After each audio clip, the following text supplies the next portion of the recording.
নমস্কার বন্ধুরা।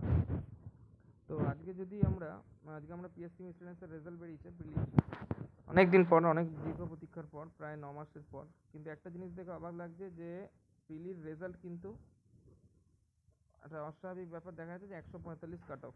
ঠিক আছে, তো এখানে যদি আমরা একটু জেনারেল সার্চ করি, আমরা যারা জেনারেল আছি আমাদের মতো, তো জেনারেল এখানে সার্চ করলে ওপরে কাউন্টিংয়ে দেখা যাচ্ছে প্রায় 4648 জন পাস করেছে জেনারেলে। ঠিক আছে, তাহলে জেনারেলে 4648 মানে কিন্তু তারা 145 প্লাসই পেয়েছে। অনেক ব্যাপার, কিন্তু 4648 জন 145 প্লাস পেয়েছে। এবং যদি আমরা একটুখানি ওবিসি সার্চ করি, তাহলে আমরা উপরে কাউন্টিংটা দেখাচ্ছে ওবিসি এ এবং ওবিসি বি মিলিয়ে 2911, টোটাল করলে হচ্ছে 7560। 7560 জন, তার মানে কিন্তু 145 প্লাস পেয়েছে। বেশি আমরা কেমনটা যেন লাগছে, 7500 জন 145 প্লাস পাচ্ছে। এবং এসটিরও কিন্তু 142, কম না। এসটিরও মনে হয় দেখলাম 142 মনে হয় যা দেখা গেল। এসসির কিন্তু দেখে নিই আমরা একটুখানি কত কাট অফ। এসসিরও কিন্তু কাট অফ 141.5, মানে 142ই ধরা যায়।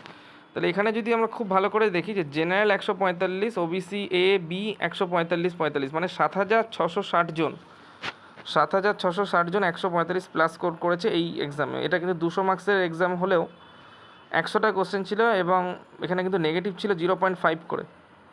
তো এতটা কি করে কাট অফ বেশি গেল আমি তো বুঝতে পারছি না।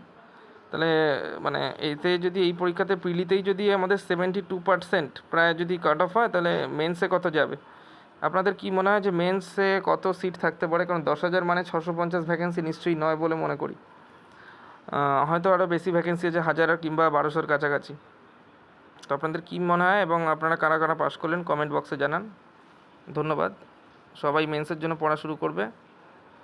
সবাইকে অভিনন্দন যারা পাস করলো, এবং যারা পাস করেনি তারা আশা হারাবেন না, তারা অবশ্যই পরের এক্সাম ক্লার্ক আছে, সেটার জন্য প্রিপেয়ার থাকুন। নমস্কার।